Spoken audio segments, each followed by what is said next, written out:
Come this way, Kiani, a little bit. I, at some point, decided that I was just going to make the art that was in my heart and soul. And the artwork that was in my heart and soul was a blend of absolutely traditional photography and this use of photography technology, Photoshop, photo montage, and composite. We're all done. High fives. I wanted to tell modern Native stories, and I wanted to show how beautiful our lives and our people were. The series that I created called Water Memory, they're Native Americans submerged underwater, and the idea for those came in a response to the Great Flood of Chemehuevi Valley. After the Great Depression, the United States discovered hydroelectric energy. Many of the valleys that were flooded were where Native Americans lived, including my tribe. Our cemeteries and homesteads are under Lake Havasu. Our area of subsistence, our ways of growing food, our basket weaving materials are now under the lake. There was a great sadness that overcame our tribe. The people that are portrayed in those images are from tribes that were either historically affected by flooding, like my tribe, presently affected by flooding, or in the future affected by the great flood of climate change.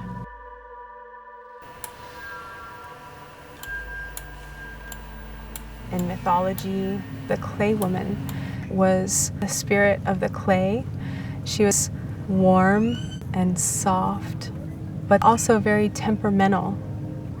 And I began to work with that idea, and Ka is a friend of mine who's also a brilliant clay artist.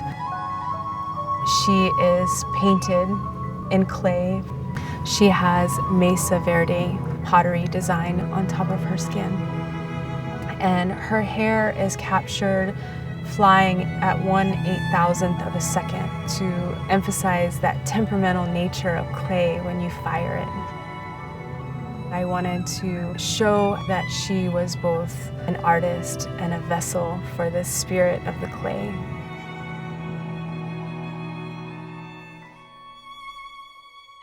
I created Last Indian Market in collaboration with one of my favorite artists in Indian country, Marcus Ammerman, who dresses up as Buffalo Man. And we had this great idea that we would place Buffalo Man into iconic images and recreate them with an Indian narrative. We put out a call to Native artists that lived in the Santa Fe area to come and produce this photograph with us. And we passed out images of Da Vinci's Last Supper, and we cast people in their roles, and they really rose to the occasion. The piece is so theatrical, you can tell.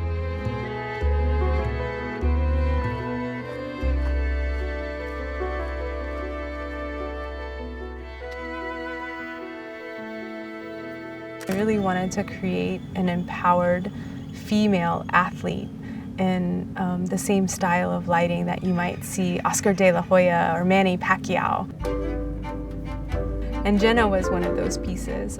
We braided her hair in a traditional Native American braid, and I put my beaded belt on Jenna because my beaded belt is red and her boxing gloves were red, and just created this really powerful image of a Native woman.